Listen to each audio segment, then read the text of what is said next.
Hey, what's up, guys? This is Coach Ben from Soccer Entrepreneur. So, if you are brand new to this channel right now, what I'm going to be doing in the future is I'm going to be recording on video and on audio all of the podcasts that we have. So, if you haven't subscribed to us yet on iTunes, I have, I think, over 85 podcasts there that you can access anytime. So, all of the audio here that I'm going to be producing on the show is going to be on iTunes, and we're also going to be making videos for all of the different subjects that we have coming up. And so today I'm going to be talking about the 5 easy soccer businesses to start.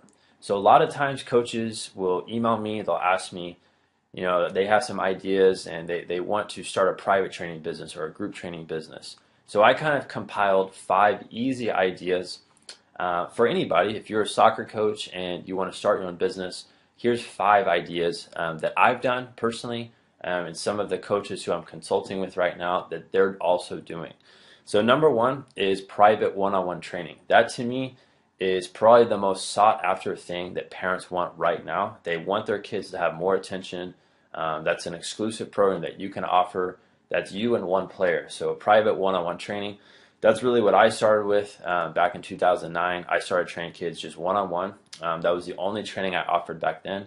And then from there, I started to grow multiple programs. So that's number 1. That's the easiest one. I feel like anybody can start. Number 2 is group soccer classes. So that could be a weekly class, a monthly class. That's something where a group of players, between I'd say 5 to 10 players, will come meet with you on a weekly or a monthly basis. And this way you can have a program set up where it's more affordable. So it's not as expensive as private training, but it's set up to where parents are paying less, but collectively you'll be making more money because now you're just taking the collect amount of money from all the players in the group. So a good example is that could be something that could be $150 a month, $200 a month. Your private training prices, I feel like, should always be higher than what you're ever offering in groups because you're giving that one-on-one exclusive attention. So that was my number 2 easy soccer business to start is group classes. Number 3 is monthly clinics. So monthly clinics is something where you could put on for players, I would say 20 to 30 kids or more if you have a staff of coaches. And that's really just like an event. So you could have a 2-day clinic, a 1-day clinic. You could also even have like Friday night clinics where you have multiple players there. And this way they can compete against each other. You can have tons of different drills. Like there's so many different things that you can do in a bigger group environment. But that comes down to, again, you still want to try to give players individual attention. That's the thing that parents want from a program. They don't want to drop their kids off in a program where there's too many kids there and not enough coaches. So if you are running clinics, I advise coaches to run clinics in a way where everything is structured to where kids still get personalized help.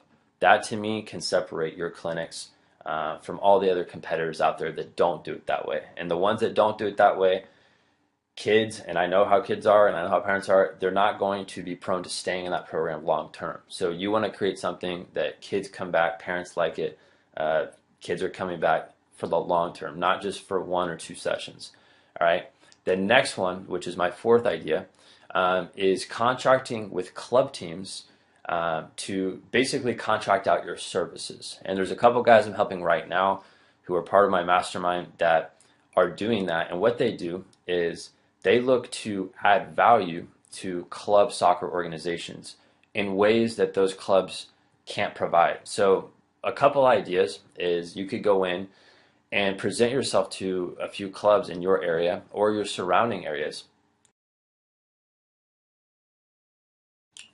and tell them that you're looking to build out a technical training clinic or a technical training session that's maybe 30 minutes or 45 minutes before coaches have their normal session. This way, players can get more touches on the ball. A lot of clubs out there are not focusing on those types of things. They're focusing more on strategy. So if you can go in and think of an idea that's going to complement what the clubs are doing and not compete with them, but complement, then those clubs can contract you out to come train their players. And I love that idea because they already have all the players. The players are waiting, and if you can add on something that they're not currently getting, then that is something that's very valuable, right? So that can be easy, something that you can set up. And another idea with that as well is like speed and agility training. I know most clubs don't focus on that. So if you are like a conditioning expert, and you don't even have to, it doesn't even have to really be soccer specific at that point. But adding something that clubs don't have, in my opinion, is the easiest way to approach them. And that way, when you approach them, you're not threatening to them at all. This is something that's very easy for you. You can step in, talk to the director, and you could do that across multiple clubs. And that's the best part of it. When you run your own business, you're not obligated to just doing one thing with one club.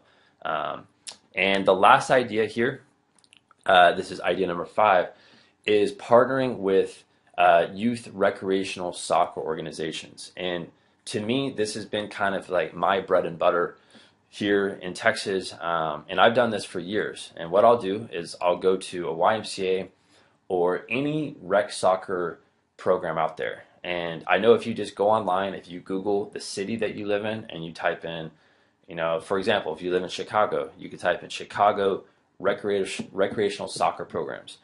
If you do that, you'll pull up everything that you need to figure out there, call the director, set up a meeting, tell them that you want to add value to what they're doing. Don't go in and tell them that you run your own business. You don't need to do that. You just need to see how you can help them and go in with a giving hand. And if you've ever listened to our podcast or watched our YouTube videos, that's how I operate. I want to go in with a giving hand, give value first without expecting anything in return. And then once I gain that person's trust, they're going to want to work with me on a long-term basis. And they're going to want to hire me out to train their players. And I love training players who are recreational players because they have the most to learn. And they're going to be prone to staying in your program for long periods of time. So that is my advice there for those 5 businesses. And the cool thing is, like, all those 5 businesses there could be built into one business. And this is what I teach all the coaches who are in my Soccer Academy Mastermind how to do. This way they can build a profitable soccer training business where they're training players, and it's not just one form of training. They can have multiple streams of income coming in from those 5 ways. I also have probably 25 other ways that you can do it, but I want to pick the top 5 easy businesses to start. And if you have any questions for me, I want you to comment below this video or shoot me an email at startyoursocceracademy@gmail.com. I'm willing to help out any coach who has questions.